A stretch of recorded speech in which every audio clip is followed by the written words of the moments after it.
Hi, I'm Tim Sales. How do you determine what is valuable information? Do all authors have the same value to you? Well, of course the answer is no. Everyone knows the answer is no.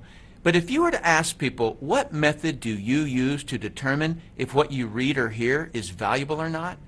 You'll get some pretty goofy answers. I had a lady actually tell me that she determines the validity of what she reads based on whether the information is balanced. Meaning if the author gives credit to both sides of an argument, then she believes that content to be true and valuable. That's pretty goofy because based on her belief, if someone is absolutely certain about their subject, she doesn't trust or value it. Another person claimed that it depends if the website or presenter looked professional. That too is goofy and can lead one down many wrong paths. My former profession was underwater bomb squad. The information we operated on meant life or death. I learned there how to place the correct value on what I read or heard. My desire here with this short clip is to share with you how to determine whose advice to take. The very first thing you need to determine from any author you're reading or listening to is whether you're hearing their belief on the subject or is what you're hearing provable fact. I'm saddened at how people will read a person's belief on a subject and forever operate their life as if the author gave them provable information. I remember a history professor giving the class his religious beliefs as if it was factual. The sad part is there were people who took that professor's belief mostly because he appeared to be an authority to all of us. But the information he gave us on religion was his beliefs only, none of which was provable. That being said, you have to be very careful in reading or listening to statements of so-called facts that mislead you. As an example, I recently read, your odds of making big money in network marketing are lower than winning at gambling in Las Vegas. Well, factually, the highest odds you can get in Las Vegas is the roulette table at slightly under 50-50 odds. So the author's statement is true. But how the author tricked you was by implying that making money in network marketing is based on odds or chance. It's not. It's based on performance. So the whole statistic is actually irrelevant. Had the author actually succeeded in network marketing, he would have known this. The author also tricked you by taking the statistic out of context. The author didn't tell you that no business venture in the world will give you those same 50-50 odds. There is no money-making concept in the world where 50% of the people who try it make big money. So while his statement sounded factual, it was misleading. But probably the most helpful concept I can teach you is that there are three types of authors of content. Just so you know, my use of the word author includes both written and spoken communication. Here are the three types of authors: those who have never done it, those who have done it and failed, those who have done it and succeeded. Author type number one are authors who have never done what they're writing or talking about. Newspapers, magazines, television writers, and reporters rarely have done what they're writing or talking about. Their information comes from hearsay and as an outsider looking in. Many attorneys, professors, parents, and in-laws give advice on subjects they've never done. The majority of the books at the bookstore are from authors who have never done what they're writing and talking about. They can write or speak about it, but cannot succeed at doing it. Their advice is rarely sound because it's based on invention, another person's information, or hearsay. This problem is compounded when an author simply repeats something they heard from the media. Now there are two layers of people who can't do what it is they're talking about, but think they know something about it.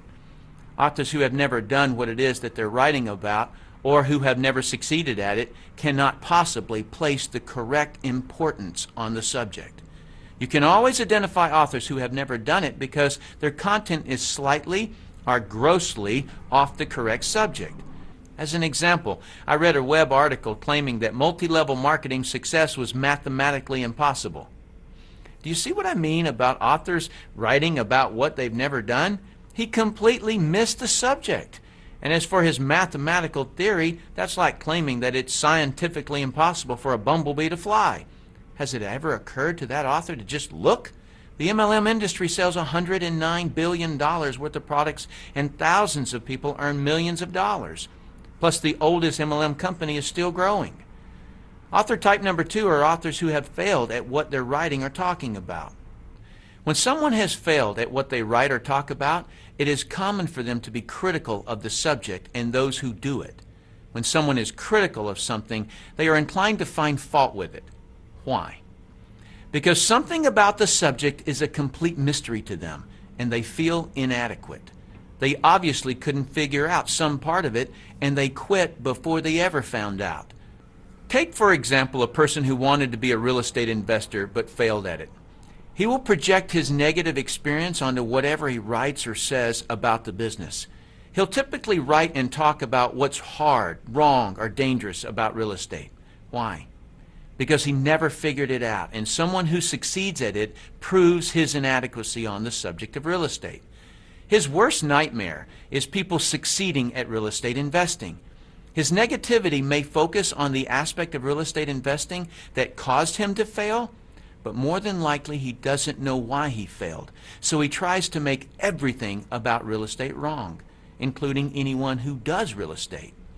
Just a warning, on every subject there are more people that quit at it than people who succeed. So you may find much more negative information about your subject than positive information. Do not take advice from authors who have quit at what they write or talk about. They are resentful and do not want you to succeed where they failed. Others' success only proves their inadequacy. They may claim that they only want to protect you, but in reality, they only want to protect themselves from a sense of failure by preventing you from trying and succeeding. Author type number 3 are authors who have succeeded at what they're writing and talking about. If an author has succeeded at what they are writing or talking about, they are a valuable asset to you, and their advice is worth listening to. They know what is important and what is not important about the subject. If you hear information from author type 1 or 2 that concerns you, ask author type 3 to explain it to you. They will be able to explain things and categorize the information so that it's logical. Please note that there is a vast difference between someone who has been successful at their subject and someone who has been merely educated about it. Just because a person has studied a subject or has been doing the subject for 20 years doesn't mean they can successfully do it. A beautician can study all about hair. That doesn't mean she can cut hair to her client's satisfaction. A psychiatrist may have been able to listen to her teachers and may have been able to read the required textbooks and may have even been able to pass the state board examination on the subject. But can she fix another person's problems? If she can't, don't take her advice. A student who has been educated on a subject has only proven that she can be a successful student.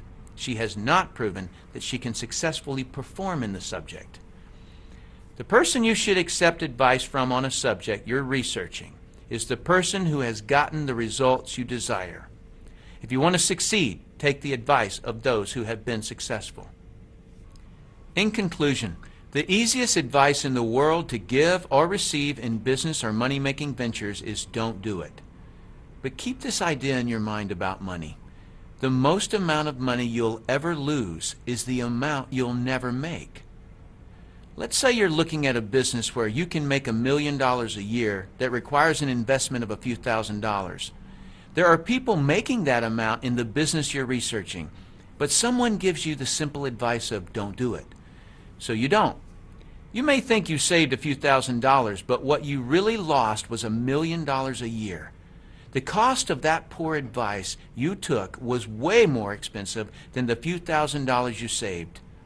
If you read a website or listen to someone that is recommending you not do a particular business, just ask them for a better alternative where the same return is available. And of course, don't take their advice unless they've succeeded in the business they're recommending. I personally do not have a stake in what you choose to do in network marketing.